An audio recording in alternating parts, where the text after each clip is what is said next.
Fala pessoal, tudo bem com vocês? Bora atualizar as notícias do Timão porque deu start na temporada 2025. A reapresentação conta com 5 saídas.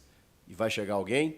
O substituto de Breno Bidon, eu vou te explicar essa história. E tem proposta por atacante. Chega mais, eu sou o Chico Garcia, inscreva-se no canal e vamos junto. A comissão técnica do Corinthians chegou um dia antes. Emiliano e Ramon Dias já chegaram, já se ambientaram, já começaram a trabalhar na espera da delegação do elenco de jogadores que chega nesta terça-feira, né? Se apresenta oficialmente neste dia 7 de janeiro para a temporada 2025. E com algumas novidades, como por exemplo, 5 jogadores que deixaram o elenco. Nenhum deles titular. A gente está falando de 3 já imaginados, já confirmados, né? Que a gente já imaginava. O zagueiro Caetano e os meias Juan Oliveira e o Matheus Araújo. Nenhum deles aproveitados aí, especialmente nessa reta final. E outros 2 jogadores super importantes que ainda não constam como saídos do clube, né? O clube ainda não atualizou no seu site oficial. Estou falando do lateral direito Fagner, que foi emprestado ao Cruzeiro, com o clube pagando 50% ainda do seu salário, uma coisa meio nonsense, meio surreal, e por conta de questões burocráticas, o Corinthians ainda não confirmou a saída do Fagner, que já se apresentou, já deu oi para a torcida do Cruzeiro, já vestiu a camisa, já foi anunciado pelo clube, mas o Corinthians ainda espera essa definição burocrática para anunciar a saída do Fagner. Enfim, uma questão aí que a gente vai ter que aguardar. E o Pedro Henrique, que também ainda não foi confirmado pelo clube, mas já está sendo cedido ao Ceará, inclusive de forma definitiva. A gente tinha imaginado que iria emprestado, pagando parte do salário. Não, o Ceará adquiriu de forma definitiva o atacante Pedro Henrique, que também não era titular e até perdeu espaço na reta final com a chegada de outros jogadores, né? O Thales Magno, o Carrilho, o Memphis e tal. Com isso, eles acabaram não jogando. 5 jogadores liberados e, obviamente, outros chegarão. Mas quando chegarão? Bom, o Corinthians tem só especulado alguns nomes. É fato que terminou o ano com um elenco muito interessante, especialmente o time titular e algumas reposições também. Então, as contratações maiores, elas foram feitas na metade do ano passado, na última janela. Então, realmente, o que o Corinthians precisa é de reforços pontuais. Algumas questões, né, a gente fala sempre no midiático, né, se fala no Paul Pogba, por conta de uma questão que também o Corinthians tem que resolver com a sua patrocinadora Master, né, para saber se vai poder investir em outros jogadores, senão vai ter que correr atrás de outro patrocinador e isso pode dar um gap aí, demandar um tempo para até as coisas se organizarem, mas enfim, é claro que o Corinthians fará contratações, mas por enquanto ainda não fez. E o que a gente tem, por enquanto, é apenas saídas. Mesmo assim, conseguiu uma renovação importante, que é a do Breno Bidon. Mas o Bidon ele vai se ausentar por um período significativo nesse início de ano, porque ele foi convocado para a seleção brasileira na disputa do Sul-Americano Sub-20, que vai acontecer entre os dias 23 de janeiro e 16 de fevereiro. É muito tempo.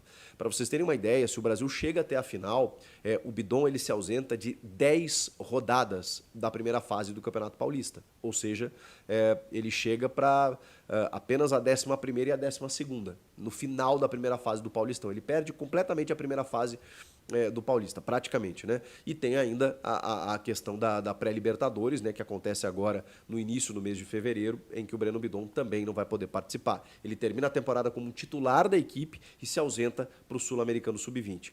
Poxa, mas não dava para pedir liberação, né? Será que é importante? Quando a gente fala de um jogador que acaba sendo uma moeda no mercado, né, em termos de necessidade de venda, e o Corinthians renovou o contrato dele também por isso, para poder valorizar o jogador, mas ainda assim saber que ali na frente tem uma venda importante, o Corinthians sabe que o Sul-Americano Sub-20 é uma vitrine e, portanto, os clubes fazem isso. Mesmo que isso dificulte daqui a pouco, um primeiro momento, é início de temporada, né? Daqui a pouco você consegue compor no elenco e tudo mais. É natural, os clubes fazem isso para que esses jogadores eles fiquem ainda mais na vitrine e também ganhem a chamada pontuação, o score, para você ser negociado com alguns países. Esses jogadores precisam ter convocações de base, convocação de seleção principal, eles precisam ter esse hábito, né, de estarem em seleções, e isso tudo conta ali na frente para você cobrar um preço mais alto. Tudo é negócio. tudo é uma questão de estratégia. Então, por isso, o Breno Bidon será cedido, sim, ao Sul-Americano e vai se ausentar boa parte desse começo de temporada. Agora, tem um substituto meio até improvável, né, que a gente não tinha pensado, que pode, não sei se jogar como titular, mas pelo menos compor elenco, que é o do volante Maicon, que todo mundo conhece, né, é da base do Corinthians e que o Corinthians conseguiu acertar com o Shakhtar Donetsk, mais um ano, mais uma temporada de empréstimo por aqui. Ele não quer jogar lá, ele não quer voltar para lá, se recuperou de uma lesão grave no joelho e agora vai estar à disposição. E o Maicon, a gente sabe, né, num time ajustado, né, com a qualidade técnica que ele tem, o conhecimento de clube que ele tem, né, o Corinthians liberou tantos jogadores, tem no Maicon ali uma figura que conhece o clube, conhece a torcida, sabe como esse clube e essa torcida respondem, né? Então o Maicon é um cara que pode ajudar nesse sentido também, não só nos bastidores, mas pela qualidade que ele tem, suprir essa ausência. Daqui a pouco, até pela característica, ele pode fazer essa função que o Bidon estava fazendo, né? Como um vértice daquele losango pelo lado esquerdo, ou até mesmo ser um primeiro volante, né? Na ausência ou do Ranieri ou do José Martínez, né? Nesse primeiro momento em que tem pré-Libertadores, tem Campeonato Paulista, daqui a pouco vai ter Copa do Brasil. Então é importante a presença do Maicon. Você já tem uma reposição aí imediata para essa ausência momentânea do Breno Bidon. A gente também precisa falar sobre uma proposta que aparentemente foi feita ao Arthur Cabral de novo. Porque o site Record de Portugal dá conta de que o Arthur Cabral é uma das... digamos assim, moedas do Benfica na janela de transferências. Tem muita gente interessada no Arthur Cabral. O grande problema é que os caras pagaram muito para tirá-lo da Fiorentina. 25 milhões de euros. 20 milhões de euros mais 5 de bônus. Então, assim, é um valor muito considerável, ainda mais com o câmbio, com o nosso real desvalorizado. Aí a gente está falando, gente, de quase... de 150, 160 milhões de reais. É muito dinheiro. Então o Corinthians não pode investir numa compra. A informação do site Record é que o Corinthians fez uma sondagem para tentar um empréstimo do Arthur Cabral. E aí, obviamente, o clube está tentando, está considerando, só que ele tem outras propostas de compra lá, e aí vai ficar difícil, porque eles querem vender. Isso desde da janela do meio do ano passado, né, quando o Corinthians tentou buscar e eles não queriam emprestar, queriam vender. O valor de mercado dele inviável. E aí o Corinthians se retirou da jogada. De novo, o Corinthians foi lá e fez mais uma tentativa. Será que a gente consegue um empréstimo? Ele tem 63 jogos, 16 gols e 4 assistências. Não são grandes números aí nessa última temporada, ele perdeu espaço no Benfica, mas tem um valor de mercado, como eu disse, ainda muito grande pela sua idade, por tudo que ele fez no Basel da Suíça, depois na Fiorentina da Itália, e aí chega no Benfica e deu uma osciladinha. Portanto, voltar ao futebol brasileiro é considerado algo interessante pelo Arthur Cabral, só que como ele tem vínculo com o clube, não é tão fácil assim de liberar.